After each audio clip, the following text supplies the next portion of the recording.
Hey, ugly.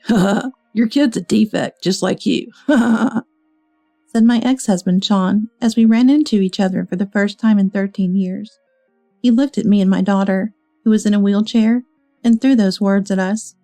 I was about to retort with some harsh words when from behind me, "What seems to be the problem with my daughter?" It was Kyle, my current husband. His voice carried well, causing not just me, but also the bystanders to turn around. Looking back at Sean, his face had turned pale. "My name is Emily, a 35-year-old housewife. I live with my 3-year-old daughter Mia and my husband Kyle. The house we live in was originally built by my grandfather-in-law.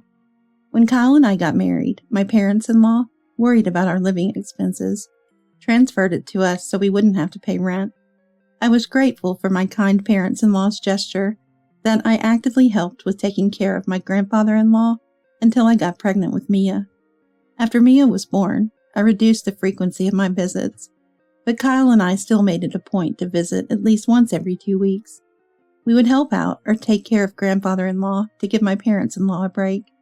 They always expressed their gratitude, saying, "We really appreciate all your help, especially when you're so busy with the child." "Yeah, Kyle married a wonderful person." But no matter how much I do, it feels like it's never enough to repay them. After all, I owe my life to Kyle's sister Chelsea and the rest of the in-laws, not once, but twice. Kyle is my first marriage, but I've had one failed marriage before. I met my first husband, Sean Smith, when I moved into an apartment after getting accepted into college. We happened to move in on the same day, and as we unpacked, we shared tips about the nearby supermarket and cheap, tasty restaurants, quickly becoming friends. Sean was tall and handsome. "Most students at my college are locals. It's kind of awkward for those of us from other areas. But you and I are in the same boat, Emily. It's easier since we don't have to be on guard, right?"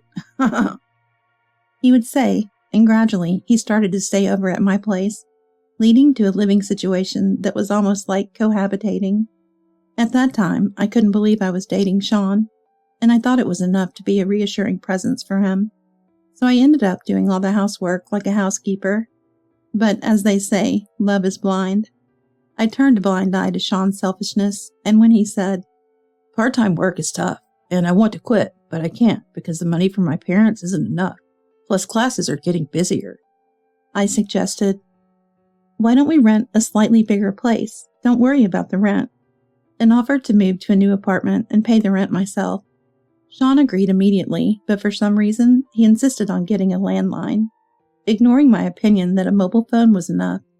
When I questioned it, he explained, "My parents live in Germany for work. They're old-fashioned, and if they found out we were living together before marriage, not only would they stop sending money, they might even tell me to drop out. You wouldn't like that, would you, Emily? And your parents would be sad to find out we're living together, even though we plan to marry eventually." At that time, I was so thrilled by Sean's mention of eventually marrying that I didn't give much thought to anything else. However, living together turned out to be a significant financial burden for me. Since the apartment contract was in my name, I inevitably had to pay not only the rent, but also the utility bills, and even the landline and communication fees. At first, Sean said, "Since you're paying the rent, I'll pay more towards the utilities." But soon enough, he started saying, "Sorry, Emily, I'm short on money again this month. I can't say no when friends ask me out." And I ended up covering all the expenses. Before I knew it, I was also paying for groceries and the beer Sean drank every night. The only expense Sean seemed to cover was when he ordered pizza for his friends when they came over. And every time he invited friends over, he would say, "I haven't told my friends about us living together because it would be awkward if they teased us about it." So he would ask me to leave the apartment. But outside of university classes, all my time was spent on part-time work and housework, leaving me with no friends and no choice but to spend time alone, sitting on a swing in the park, waiting for the time I could go home. Because I was short on money, I eventually broke down, thinking, what am I even doing?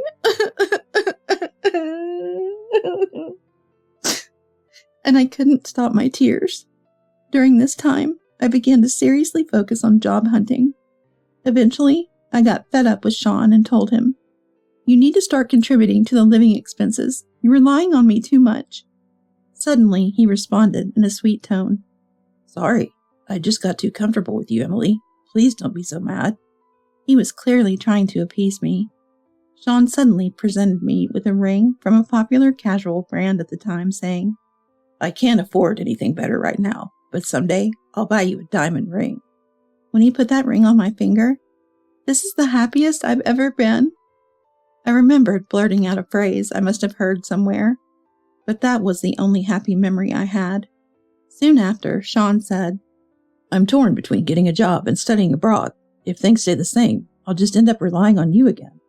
It's a crucial point in my life, so I want to try being on my own for a while. And then he left. Being suddenly alone made me anxious, but since he left some of his belongings and we still texted and called every day, I thought, I shouldn't get depressed. I need to focus on my own job hunting. And I managed to receive an offer from a company. But around that time, strange calls began coming in on the landline. Listening to the answering machine, messages like, You need to repay us by this week, and Don't take us for fools, shocked me. I hurriedly contacted Sean, but he just said, It's nothing, don't worry about it.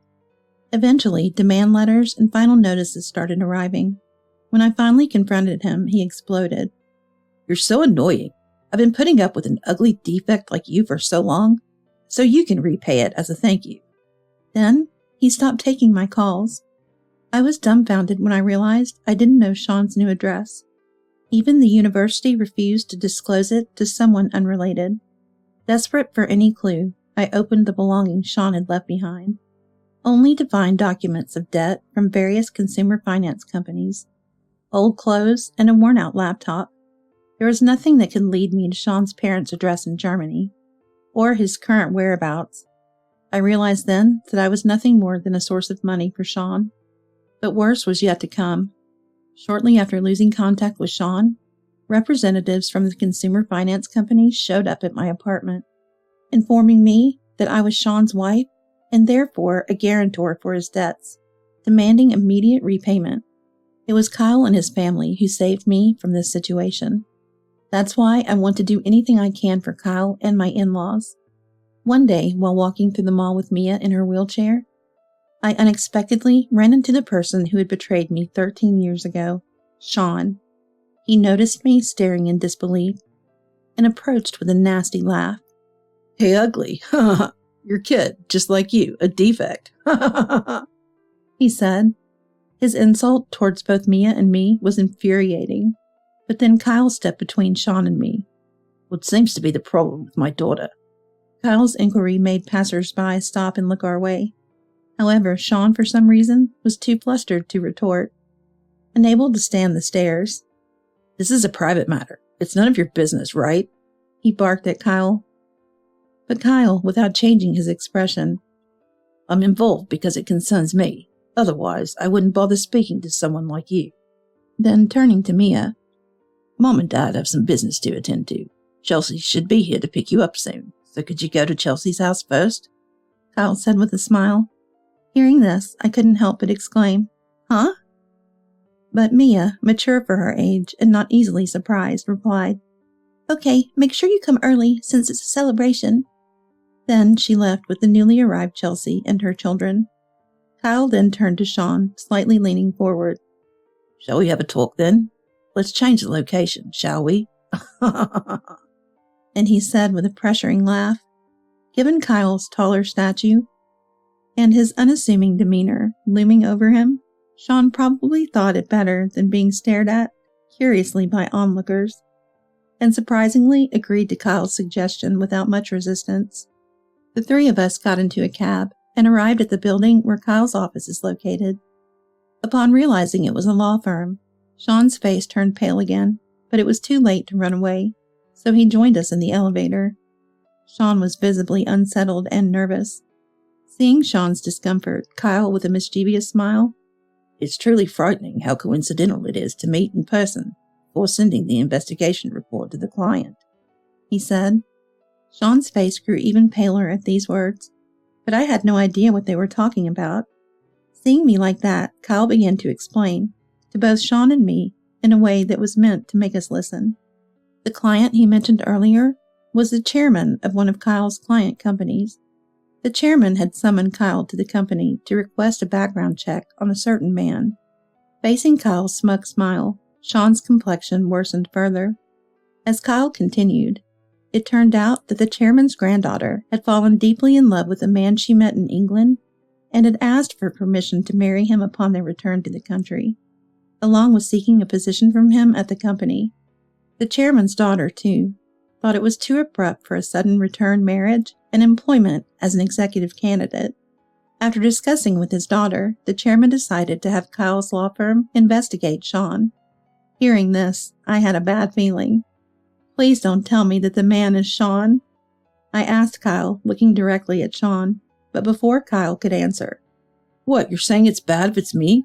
We've been over for ages. Who I marry is none of your business. Sean snapped back angrily. While I had no interest or concern for Sean, I harbored plenty of resentment. Sure, we split up, but weren't you the one who ran away after secretly filing for marriage license and making me a guarantor for your debts right before that? I shouted back, and for a moment, Sean looked surprised, but then quickly smiled. You say that, but you wanted to marry me too, didn't you?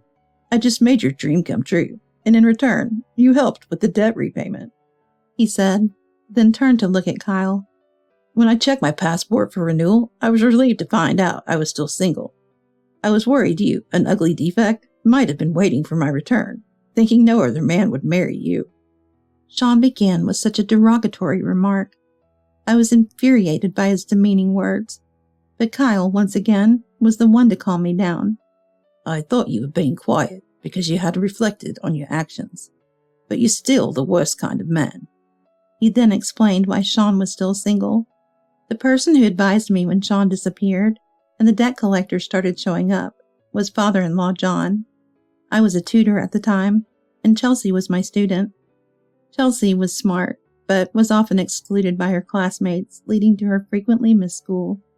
Hired by the concerned parents-in-law, I not only helped Chelsea academically, but also became someone she could confide in, eventually becoming liked by the in-laws as if I were family.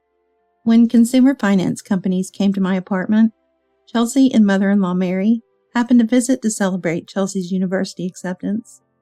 Shocked by my haggard appearance and enraged upon hearing what Sean had done, they immediately contacted John and grandfather-in-law, who brought me to this law firm. From there, Dad and Grandpa pulled together to solve the issue. First, they filed a lawsuit to annul the marriage since Sean had taken out a marriage license without my consent, and at the same time, they negotiated with the consumer finance companies to invalidate me being made a guarantor for the debt. It was tough, but Dad and Grandpa are well known in the industry, so in the end, both cases were successfully resolved. Kyle explained, though. I imagined suing a missing Sean and dealing with the transactions was a massive effort. Meanwhile, I, distressed, had turned down the job offer I had and worried about how I would pay the attorney fees until John suggested, if you can't find a job, you can work here. That led me to join this law firm, working diligently as a form of repayment. I offered to pay the attorney fees in small installments from my salary, but they accepted only a small amount. Thanks to their effort, the marriage was annulled, and I was removed as guarantor for the debt. So, strictly speaking, Sean was never your husband, just a blot on your life. Kyle remarked. Sean, still not fully grasping the severity, said, Good thing I have no marriage history with such a woman.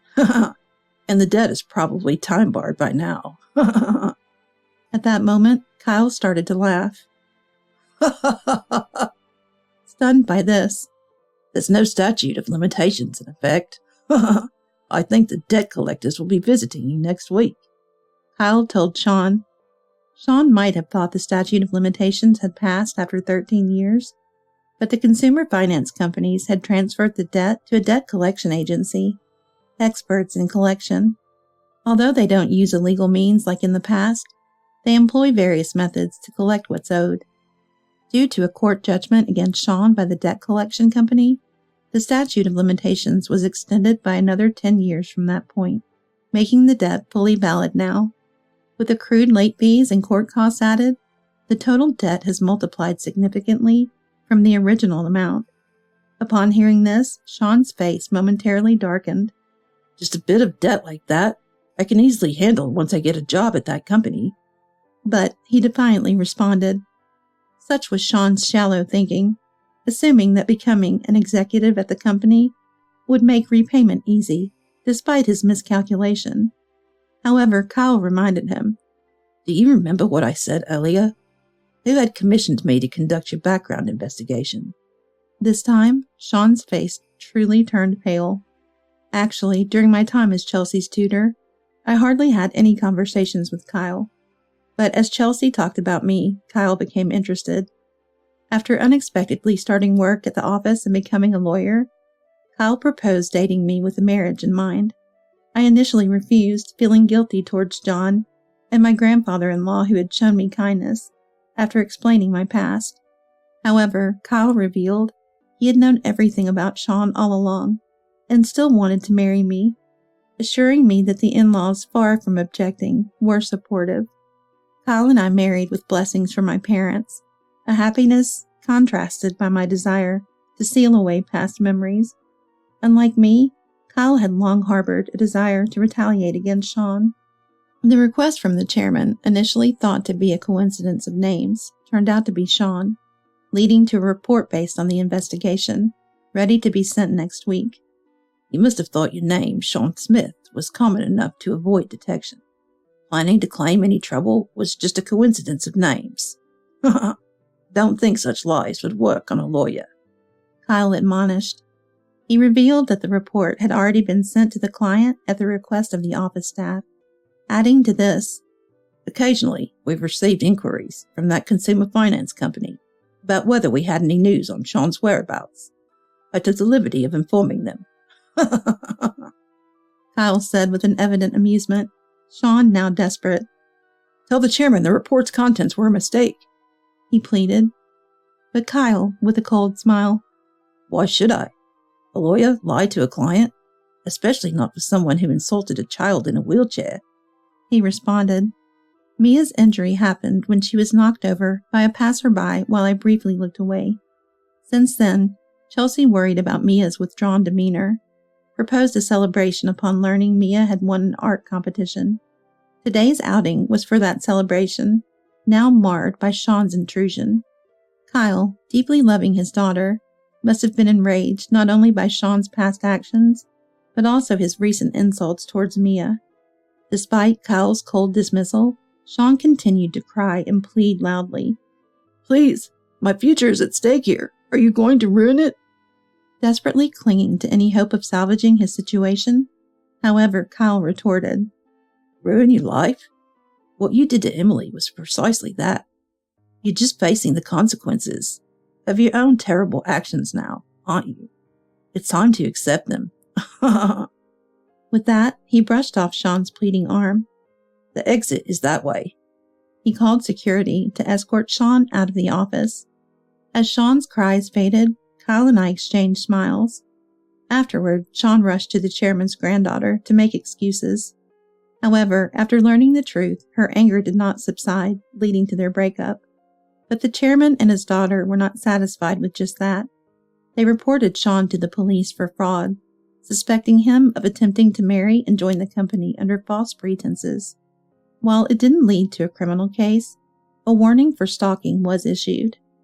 Sean's repeated stalking eventually led to his arrest. Though he received a suspended sentence, he was convicted. After being released on bail, he appeared to return to his normal life but couldn't find a new job due to his criminal record. Completely disowned by his parents after they learned everything from the chairman and police, Sean truly became alone. Trying to repay his debts through part-time jobs proved futile without identification and a fixed address. It seems he ended up working for a company known for illegal activities, working from dawn till dusk. But that's none of my concern now. Meanwhile, Kyle and I have moved to an apartment near the school Mia would attend after her injury healed. Mia enjoyed the bus ride and the view from her new room, appearing happy every day. When Kyle suggested, let's sell the house and move to an apartment, I worried about what the parents-in-law would think, but they supported the decision. Being closer to my workplace means more family time. I'm glad we moved," said Kyle, with Mia also enjoying our new life. Seeing them so content, I too am considering trying something new.